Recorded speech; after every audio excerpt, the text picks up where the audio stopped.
Fala galera do YouTube, se você não me conhece, meu nome é Wallace Camargo, hoje atuo como engenheiro de dados aqui em Portugal, então se você quiser dicas também sobre Portugal, como migrar para cá, dicas em geral, eu vou começar a gravar também esse conteúdo. Então se você tem interesse, dá uma moral, se inscreve aí no canal que logo logo você vai ser notificado assim que eu postar o vídeo. Então vamos para o conteúdo desse vídeo aqui. Nesse vídeo eu vou mostrar como conectar o seu Databricks, a versão Community, a versão gratuita, e uma API e materializar esses dados da API em uma tabela Delta. Beleza? Então, como criar a API? Tá? Como conectar em uma API? Isso pode ser em uma API qualquer, pode ser a API empresa do tempo, a API da sua empresa. Lembrando que o Databricks Community não é para você usar num projeto real. Tá? Aqui é apenas uma simulação para você pegar a ideia de como funciona isso. Beleza? Então, vamos aqui criar um notebook. Tá? E qual é a API que eu vou utilizar nesse exemplo? É uma API que eu mesmo criei com meus dados pessoais. Tá? Então, se você não pretende criar a sua própria API, eu vou deixar também o link aqui que eu criei um tutorial. Está lá no meu portfólio, vocês podem acessar o portfólio e ver o tutorial que vocês vão conseguir também criar uma API de vocês aí. Ou vocês podem também conectar numa API pública. Previsão do tempo, tem diversas APIs aí que vocês podem pesquisar, beleza? Mas nesse caso eu vou usar a minha própria que eu criei. Então eu tenho essa API, eu vou copiar a URL dela, tá? Vou copiar aqui. E nesse notebook eu vou chamar de materializar dados API. Beleza? Então, quais são as bibliotecas que eu vou ter que importar para poder trabalhar com esse método aqui de acessar a API? Então eu vou ter que importar a biblioteca requests, né, que faz requisições na internet, e também vou importar o pandas logo, porque eu sei que ele vai ser útil. Eu vou chamar de PD. Beleza? Então a URL do site qual é? Vou vir aqui, vou copiar, fazer de novo, copiei e vou colar. Beleza? E agora eu vou criar uma variável response que vai ser o quê? Vou utilizar a biblioteca requests e vou dar um get em quê? Na URL. Beleza? E vou dar um print aqui no response só para a gente ver se ele vai retornar alguma coisa. Opa, URL. Faltou aqui a aspas, né? Então eu não vou editar o vídeo, vou deixar os erros também para que a gente possa ver que erros acontecem, tá? Então aqui ó, ele deu erro de sintaxe. Vou rodar agora, beleza, 200. 200 é o código para dizer que se está tudo positivo. Eu poderia colocar até uma tratativa de erro aqui, se não for 200, faça outra coisa, mas enfim. Como isso daqui é só uma demonstração para a gente ver a lógica, eu não vou fazer tratamento de erro nenhum. Beleza? Porque eu sei que essa API não vai dar erro. Tá bom? Mas no mundo real você teria que colocar uma tratativa de erro, teria que pesquisar como fazer isso, beleza? Mas nesse exemplo não vai ser preciso. Então eu já tenho aqui a resposta 200, então significa que ele está conseguindo chegar lá na minha API. E agora o que eu quero? Eu quero os dados da API, né? Eu não quero a resposta. Então o que eu vou fazer? Eu vou criar uma variável chamada data, que vai ser dessa response, eu quero o JSON, porque eu sei que esses dados retornam um JSON. Aqui, ó. Então eu vou pegar o JSON dessa resposta, que foi, nesse caso foi 200. Então eu vou dar um print na data, só para a gente ver esse JSON aqui. Então beleza, ele já está aqui. Ó. Os mesmos dados que estão aqui já chegaram aqui dentro do Databricks. E agora, o que eu vou fazer? Eu vou transformar esse JSON em um data frame. Né? Então eu vou tirar isso aqui. Vou criar um outro notebook só para ficar isolado em parte, né, o código.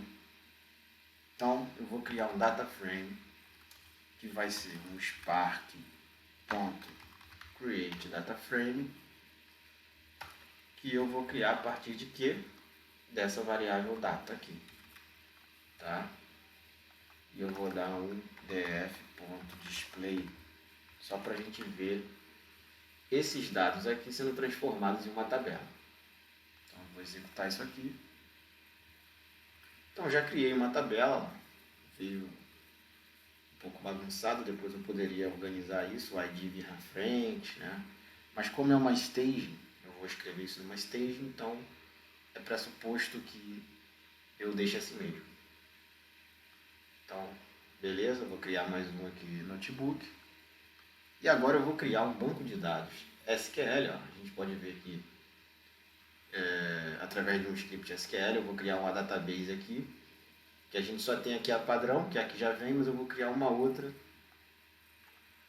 que eu vou chamar aqui, ó. Eu vou mudar aqui para SQL, e vai ser create database. Qual o nome da minha database? Eu vou chamar de landing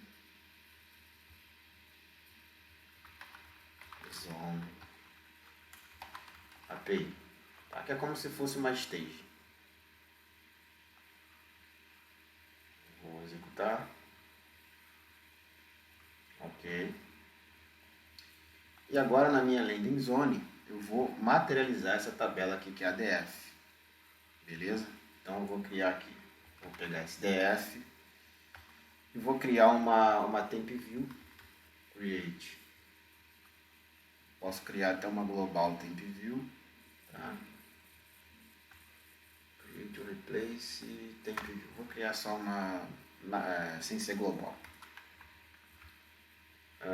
Vai ser dados pessoais da API, vai ser o nome dessa temp view, tá?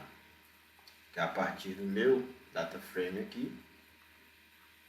E o que eu vou fazer agora? Eu vou criar um Spark SQL, Spark.sql, que vai ser o que? Abre 3 aspas aqui, fecha lá embaixo com as mesmas 3 aspas, e aqui eu vou escrever uma cláusula SQL, então vai ser create ou replace, uma table que eu vou chamar de, que eu vou escrever onde? Lá na landing zone,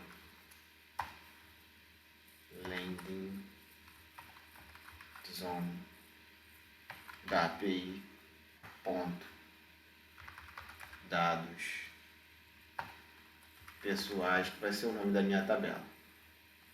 Beleza? E eu vou usar using delta. E qual vai ser a consulta? Vai ser um select asterisco from dados pessoais API, que é a minha temp view aqui. Beleza? Essa temp aqui. Então eu vou ler os dados da API e vou materializar agora eles lá no meu banco de dados que eu criei ali, que é uma landing zone. Ou seja, é uma como se fosse uma staging, né? Então, tá aqui, ó, landing zone API, dados pessoais. E agora, para eu consultar essa tabela, o que eu vou fazer? Select asterisco from, vou mudar isso aqui para SQL, from landing, vou perder um controle ainda, porque meu estranho não está encontrando, landing zone API ponto, agora ele achou, dados pessoais. Então, vou fazer uma query e tá aí.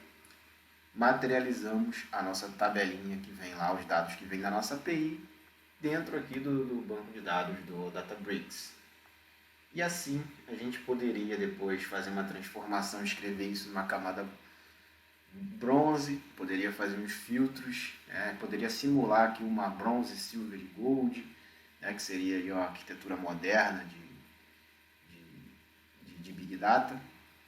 Então, é basicamente isso. Na apresentação de hoje eu fico por aqui. Muito obrigado e até a próxima.